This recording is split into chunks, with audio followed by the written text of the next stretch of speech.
Welcome to the Real News Network. I'm Jessica Devereaux in Baltimore. And welcome to this edition of the Ford Report. Now joining us from Plainfield, New Jersey is Glen Ford. Glen is the co-founder and executive editor of Black Agenda Report and the author of the book, The Big Lie, an analysis of U.S. media coverage of the Grenada invasion. He's also a regular contributor to the Real News. Thanks for joining us, Glen. Thank you. So, Glen, we have a lot of Ferguson updates to get to. Officer Darren Wilson, the officer who was responsible for shooting unarmed teenager Michael Brown, he actually resigned from the police force. And also, there's a protest happening today, December 1st. You have a lot of people gathering before the Department of Justice. They're calling for federal investigators to charge Darren Wilson with murder. So, Glen, for you, do you think that's really the answer? Should the federal government be the one to respond to this? No, I don't think that's the final answer, but I don't mind people raising those questions. All kinds of questions have to be raised, and power must be challenged to figure out a way to fix its lips to give some kind of answer and therefore reveal itself once again as a damn liar. So, yes, it is correct to challenge the Justice Department. There are lots of correct things to do. And I think we're having this conversation because there has been a real step forward in the almost 4 months since Michael Brown was killed. There is now at least the beginnings of a movement, and maybe a kind of leap forward in creating a movement against the criminal justice system of the United States. That's where the Justice Department comes in, but that's not the totality of it. It's against what we at Black Agenda Report call a mass Black incarceration state. And I think that's what this movement that goes under the name of Ferguson really represents. It's a movement against a system in which there is no justice, there is only entrapment. That is the nature of the criminal justice system in the United States. And that's why you see relentless militarization. That's why you see Black men treated as enemy combatants who can be judicially executed, as so many are every week. And that's why 1 out of every 8 prison inmates on planet Earth is an African American, because of this system. And that's why the fight against this mass Black incarceration state, and Michelle Alexander calls it the new Jim Crow. I think there are modern fascist aspects to this mass Black incarceration state, and therefore it requires a more modern vocabulary than the new Jim Crow. But that will do. We have to, in an organized way, challenge the legitimacy of that whole structure, which has been in place since around 1970, when the prison numbers started going up astronomically.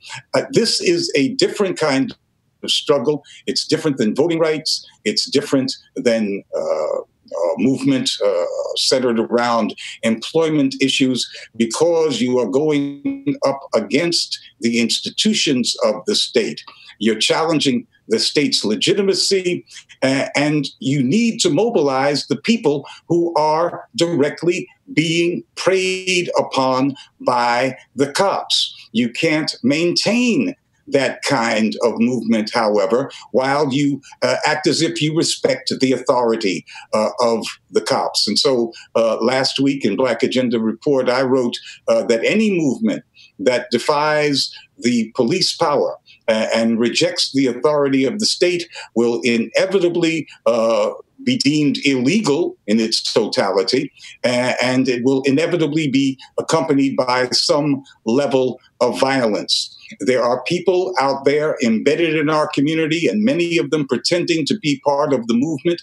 And I'm speaking of Al Sharpton, but also legions of preachers and politicians in the communities who really don't want to go up against this state. They want inclusion in this state.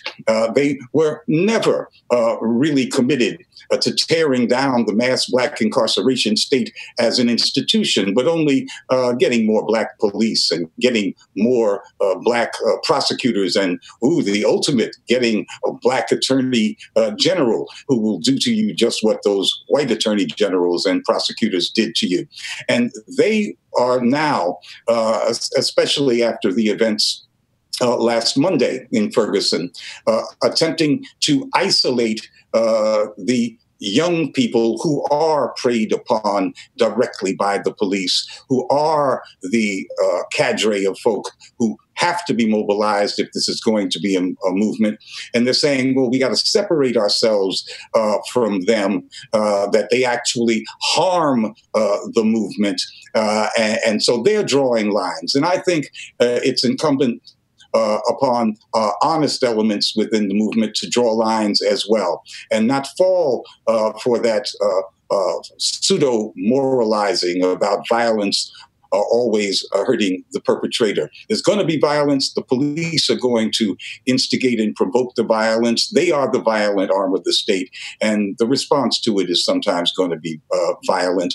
And we should not allow these Sharpton types to demobilize a movement against police oppression by putting a stigma on our young people. So, Glenn, when, let's say that objective of sort of tearing down this mass incarceration state is reached, then what do you build? Where do you go from there?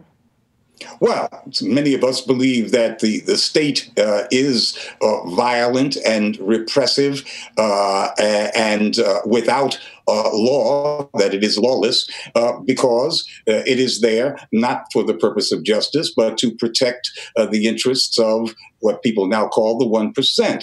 The folks who actually run this place, and that would be finance capital. So, yeah, you don't get justice, and there should be no peace while finance capital is in charge, but they are protected by the police, and you have to go through the police to get to them. And that will involve some violence. All right, Glen Ford, some powerful words coming from you. Thank you so much for joining us. Thank you. And thank you for joining us on the Real News Network.